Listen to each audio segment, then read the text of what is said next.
It's a good day to brew, baby. What is up, YouTube? It's your boy, Millsy.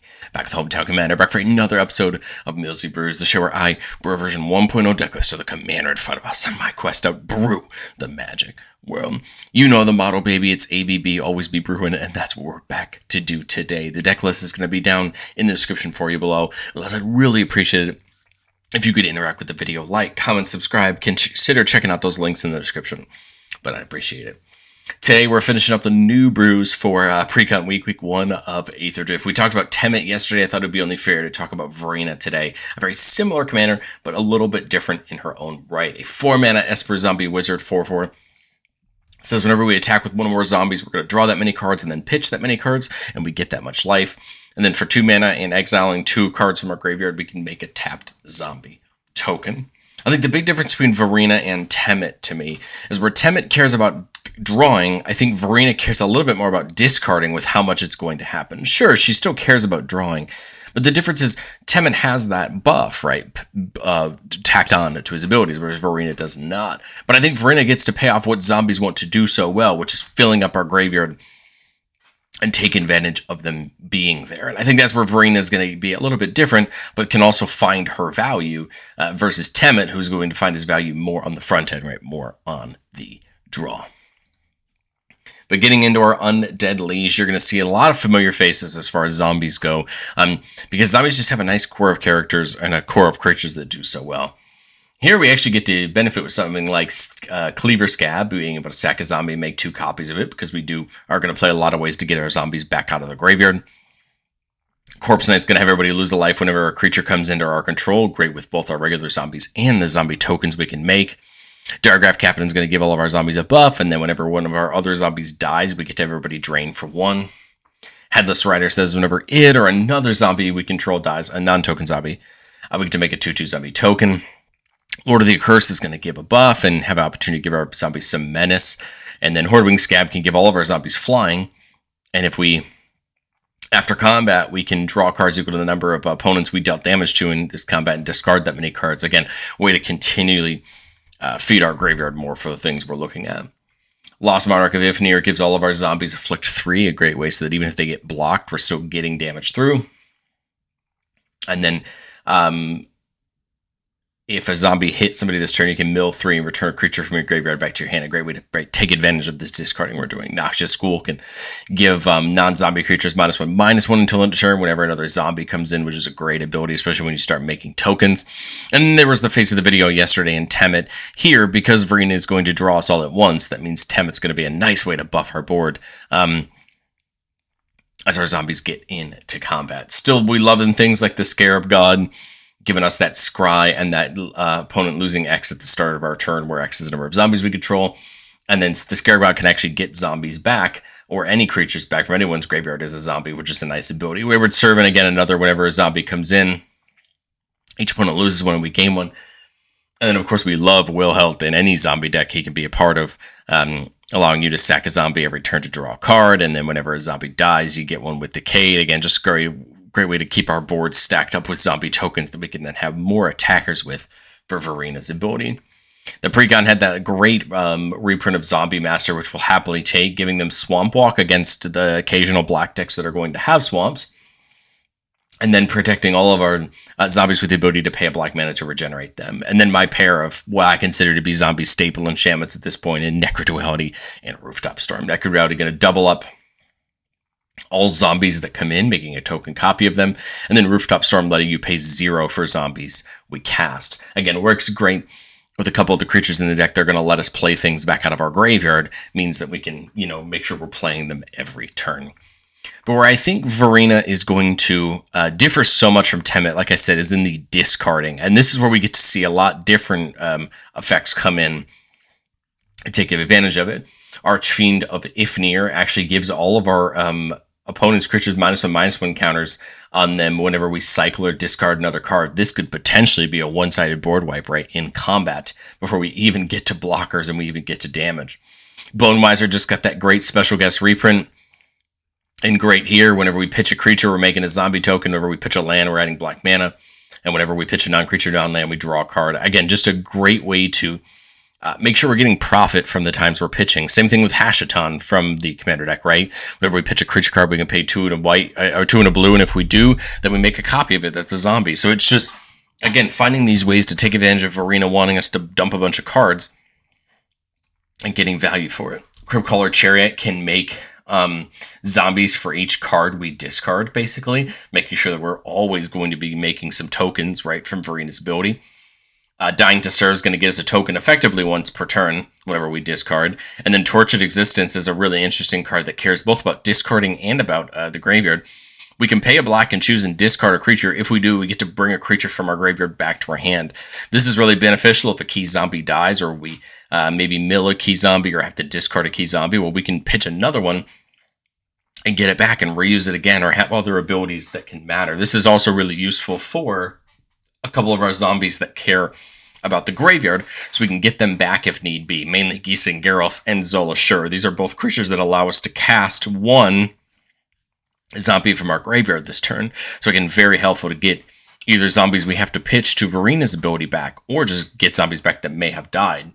Liliana does have the option to mill us to make a zombie token, and then it can actually -3 to bring a zombie back from the graveyard, which is great, right? Getting them back if they've already died, or again, like I said, if we have to discard them. But I think we're going to really embrace why Black is so good at reanimation and play the things you expect to see: reanimate, victimize, living death. These ways to just get creatures back from our graveyard, because as we're pitching them there, we're going to want to take advantage of them being there. And I think it's important to leverage that to our advantage. Same it is important to use things like the new Curse Cloth wrappings to give them Embalm and get them back. Phyrexian Reclamation kind of works alongside that Tortured Existence, but instead of pitching a creature, we get to just pay 2 life and 2 mana to return a creature from our graveyard back to our hand. Again, making sure that we get the key ones back when we need them. And then the Holy Grotto gives us the option to just pay a black mana and tap it to put a zombie from our graveyard back on top of our library. Again, great on an opponent's end step before we draw, or if we have a draw spell in our hand, or there's other abilities that are making us draw, we'll put a zombie back, and then we know we can get it into our hand. You know, there's so many ways to manipulate the fact that we know that the cards are going to be going to our graveyard and take advantage of it. But I've said it before on the show, and I'll say it again, you know, no deck's ever complete. This is my version 1.0 shot in Varina. As we go into testing, I think there's a couple of things I'd want to see in testing. That's, do we need more reanimation? Do we need the animate deads? Do we need more of those style effects? Wand of Orcus is a card I always loved for zombie decks, because you get to make zombies when the equipped creature hits. Otherwise, you just give all your zombies death touch, and you're just having a really big push. The problem is trying to find just the budget for the card. Wand of Orcus isn't cheap, and you have to think, do I want to spend $15 on a Wand of Orcus, or do I want to spend $15 on 5 or 6 synergistic pieces? But as the budget goes up, I think it's easy just to slam the Wand of Orcus back in. Echo of Aeons might seem odd. Each player shuffles their hand and graveyard into their library and draws 7. But it's here because I think there's a world where the deeper the game goes, Varina's going to be drawing and just pitching you a ton of cards. And I think we need some way to recycle our deck back into our graveyard back into our deck to keep going, keep getting more value from Varina, keep triggering those discards and those draws and what have you.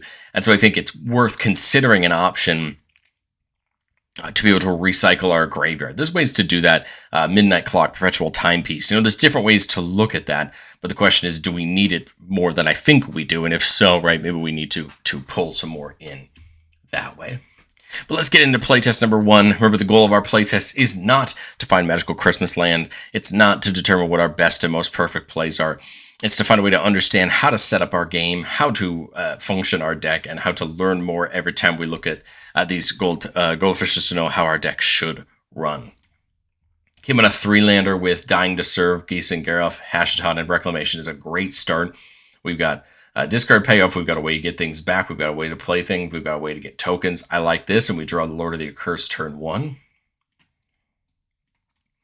Not off to a bad start. This can actually get us a turn 2 Hashaton just to get something on the board. Right, turn 3, we got a couple options. I mean, obviously, we'd love to get Varina down next turn. We want to make sure we're putting down as much value as we can. Of course, if she does come down next turn, then we would be discarding something. So maybe it's something like Dying to Serve, right, setting up for next turn. The Reclamation isn't a bad idea to get down for the future. But I think Dying to Serve makes the most sense, especially if we can get Varina down. And Hashton can attack this turn if we have a spot for it, but it is kind of frail, right? I think I'd be more willing to put it in harm's way with Varina out and attacking, so that way I can at least get something to replace it. But otherwise, we can wait a turn, keep growing our board and see if we can find something just a teeny bit better to buff it with.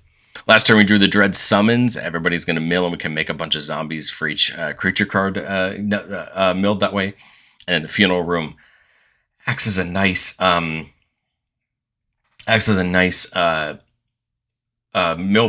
Aristocrats payoff for us when things die, draining and gaining us 1. I almost feel like I should attack first before I commit to something like Geese and Geralt, just because that way I could, set up whatever. But I think we attack here, we draw 2, and we pitch 2. Remember, Dying to Serve says if we just pitch 1 or more cards at all, we're making a zombie. So we're just going to make that zombie no matter what, right?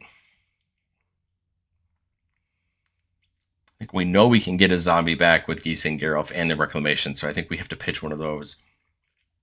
But that Geese and Geralt can only cast zombies, though, so it's not like we can get everything back. I like the, of course, I like the Signet because we get back. I don't really want to just bin Geese and Geralt, though, because I like it. I mean, the hard point is choosing what to pick here. I mean, I'm kind of thinking the Aristocrats payoff, although it's hard because I like every card in this hand. But now, we could actually use the mana to make a copy of Lord of the Accursed if we want to with Hashton's ability, or we could save something to play this turn. My only thought is, playing maybe something like the Dimir Signet first, so we have access to the mana, but maybe it's worth taking the Accursed here just to buff them up a little bit in combat, and we don't really have to do anything else this turn. But hey, at least then Hashton will get a little bit of a buff, maybe not be completely dead to rights here this combat. Coming in the next turn, we get the Command Tower. I think we get the Dimir Signet down, so now we're back down to 4 mana. And then I think it's just Geese and Geralt mill 4. Remember, we can play zombies back out of our graveyard. Remember that Hashton only lets us do the copy if it's a discard. We see from under the floorboards to make some tokens. We see Knowledge's Power, a great card to buff our creatures when we attack. But I think it's still worth it. Go to combat. We can attack with 4 zombies this turn. Remember, we don't mind putting creatures into the graveyard because of the Reclamation. I really like the Ifnir. I really want to get the Ifnir back. So the question is it worth, binning them now? I think it is, because remember, we can get them back. We can get them back almost right away with the Reclamation. I like Matt Lizanti a lot. It can start adding us a ton of mana. Right now we're at 1, 2, 3 permanent types. We would need to get a artifact in there to be able to turn it on. So we could pitch the Soul Ring to turn on, Matt Lizanti if we wanted to. But I also really like the Soul Ring because then we can get Zombie Storm down or Rooftop Storm down, right? And then have that. So I think we'll just pitch Matt Lizanti. Again, I hate to, but this is the problem, right? When you have to, draw 4 and mill 4. That makes us another 2/2. And then, again, it would have been great here if we had the mana available, right, to, pitch that Ifnir and make a copy of it. But again, that's okay, because we can get it back with the Reclamation and make sure we get it down. We'll go one more turn, getting the Soul Ring down. 1, 2, 3, 4, 5, 6, 7, 8, 9. We can get the Reclamation down.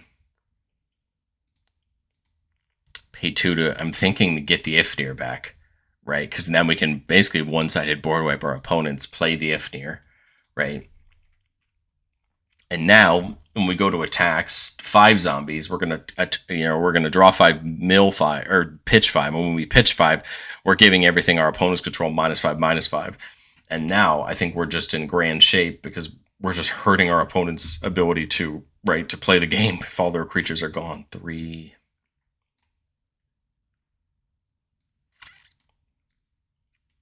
Hurts to just mill lands, but the truth is it's kind of what we need to get done. But now we're just removing our opponent's things out of the way. Remember that we can still cast zombies out of our graveyard, with the Geese and Geralt. But I think this isn't a bad place to stop. We get the Zombie Storm down, or the Rooftop Storm out next turn, start getting things back. and just take advantage of being able to basically probably just one-side board wipe our opponents every turn with the Ifnir for advantage on our end. Let's get into playtest number 2. Keeping a 4-lander with Anguish and making Cryptcaller Chariot. Again, a great pair with Varina, and then Gleaming Overseer. So turn 1, that Chapel's got to come in tapped at the moment because we don't have the right. Get the Talisman down. All right, so this turn we can get Varina out. We also can just keep setting up. We could go like Orzhov Signet plus Gleaming Overseer. Just get to amass zombies 1. I just accidentally started the next turn, but that's okay. Then go to our next turn here. Now we're up to 6 mana. Again, Varina is great, but I think we want to keep setting up for Varina to eventually give us the value, right? I want the Cryptcaller down so bad, but the truth is I just don't think I'm going to end up discarding anything this turn. But obviously next turn I can't Varina plus Cryptcaller. I think Knowledge and Power makes more sense, but I think the Cryptcaller also makes more sense first because then we're getting the cards as early as next turn. So here, right, we're playing Varina. And I can hold up the Anguished I'm making. Attack with these two. I can actually crew the Cryptcaller Chariot if I want to, but it won't add anything to Varina's. But maybe it's right, just to... Well, I think we wanted to clear the attacks here. Draw 2, pitch 2. All right, Midnight Clock's a great way to be able to recycle our graveyard right back into our library. That makes 2 2/2 zombies, right? Because the Cryptcaller says whenever you discard 1 or more cards, create that many. So we discarded 2, so we're going to make 2 zombies.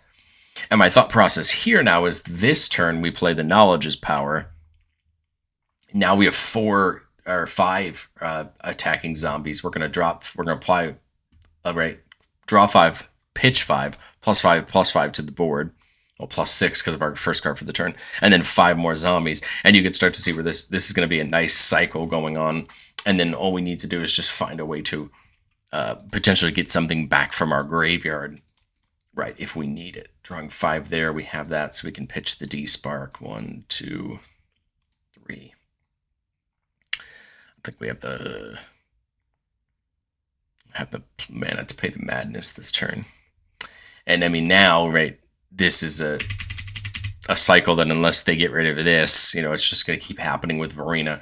And then this turn, right, play on land for turn, play the Midnight Clock just to get that going in case we go too deep. Now we're attacking with, 10, draw 10, mill 10, and now you're talking about huge buffs. This is, I think, the ideal spot you want with Varina. Really, it's just Varina plus Knowledge and Power or Varina plus Tammet, right? To take that big buff to your zombies and use it during that combat. We'll get into playtest number 3, keeping a 3-lander. With an Arcane Signet, which is great. On Wings of Gold for a little bit of buff and some flying for our zombies, Cleaver Scab, and that Ifnir. So not bad. We've got enough mana for Varina. It's just about making our way up to it. I think we'll play I guess the Drowned Catacomb can come in untapped because of that swamp. Turn 2, get the Arcane Signet down. Turn 3, we see a Vizier the Scorpion, giving our zombie tokens Death Touch. There's a lot of options this turn on what to do.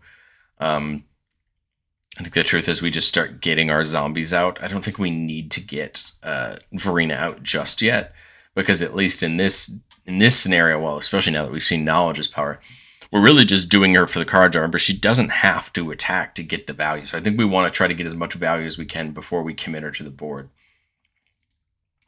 We'll get the Cleaver Scab down.